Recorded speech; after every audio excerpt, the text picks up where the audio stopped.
Hello there, and welcome back to Arm's Length Painting. Today it's another news video. These seem to be what I have time to do at the moment, and I read the news anyway, so why not videoitize it? Yeah, videoitize it, that's the word, right? Definitely. So today we have more of the old, what are they bloody called? Not Scar Boys, what are the new orcs called? Squeak Hoppers? Ah, it's going to really annoy me now. But we have the new orcs coming. We have the orc psychers, were boys. So they're like weird boys, but look a bit more sort of mechanically minded. What do they actually do? Oh, the beast snaggers, that's the one.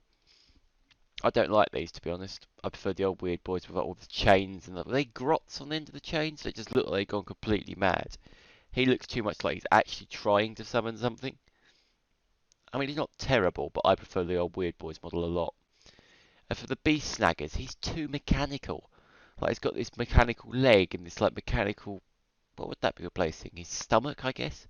Possibly the bottom of his probably his diaphragm's about here, so probably the bottom of his lungs as well. Like the spleen.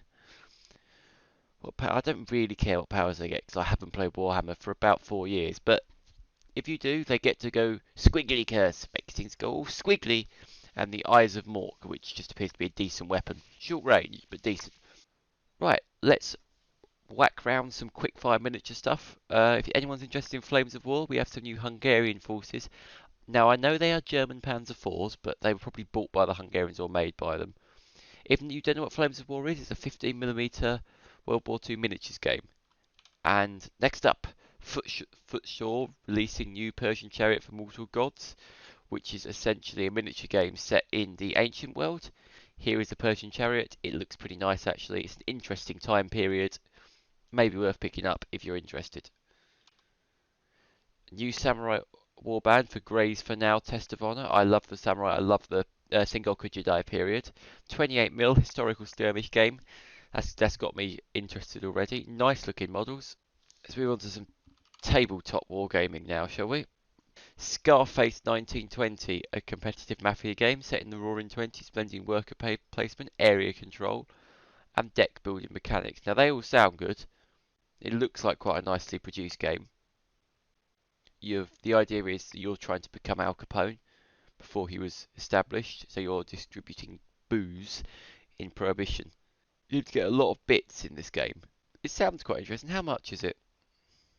£86. It's quite expensive. Elliot Ness. Is he the one from The Untouchables? That was a pretty famous film, right? Pretty sure it was The Untouchables. Nicely, they've also given you a rule book, which I really respect in games. Chuck me a book before I buy the game, just see if it looks interesting. Or even, things like this are nice, but like they've done a how to play guide. So yeah, make it obvious what I'm buying, and then maybe I'll buy it. As much as I like the look of it, it is a bit expensive. You do get a lot of models for it, so it's a bit questionable, like price-wise.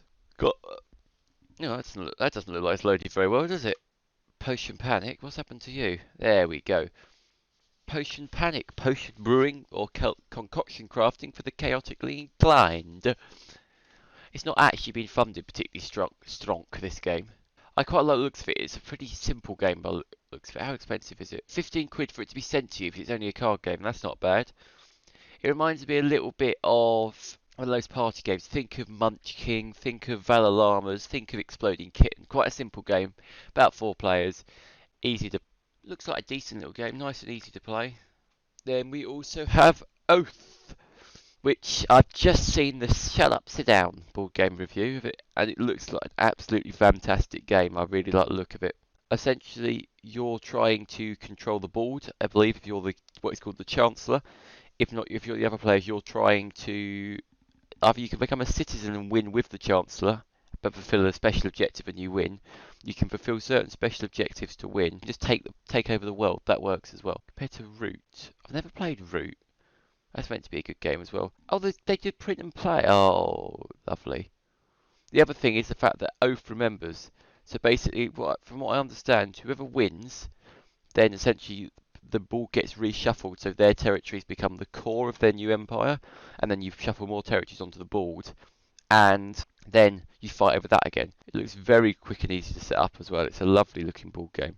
How much is it worth? Or how much does it cost? Let's find out. If I go pre-order now, where's that going to take me? $120? What's $120 in English?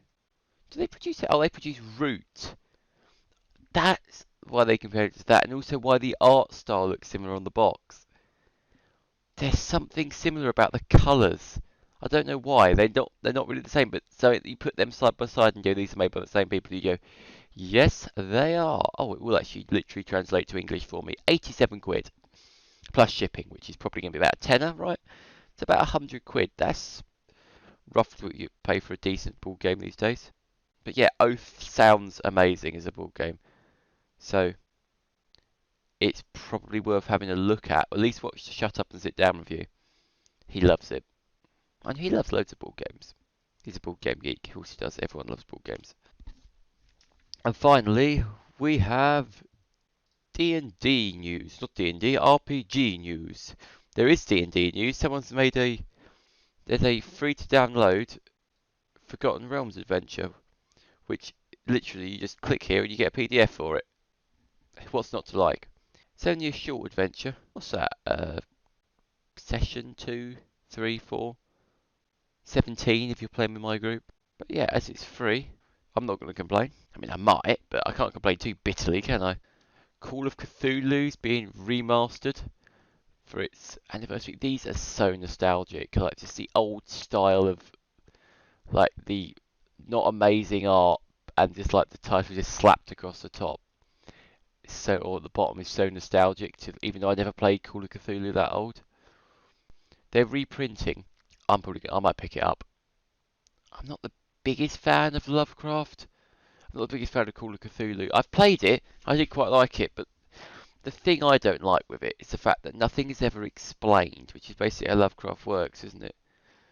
It's like you get to the end of the adventure, and normally where you go, well, you were stopping this guy doing this, who was, if you ask the GM, this is, you were stopping the bandit Captain X from conquering City Y, who's been bribed by the Chancellor of Z, because the King of A would quite like some instability in the realm of B. And it's like, Call of Duty is like, oh well, I don't know. Oh, this is the other one. The Animal Adventures.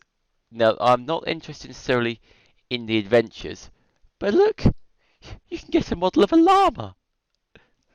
Isn't he cute? Doesn't he not just look like one big cloud? Or she, actually. I don't know if we're not like speaking German or anything. We don't need to you don't need to gender animals. Or you've got this little goblin with his walruses. They are walruses or walrye? Walruses, I think. Yes, that's all for today. So thank you very much for watching. It's goodbye from me, and I hope there's something interesting in there, but I'll see you next time.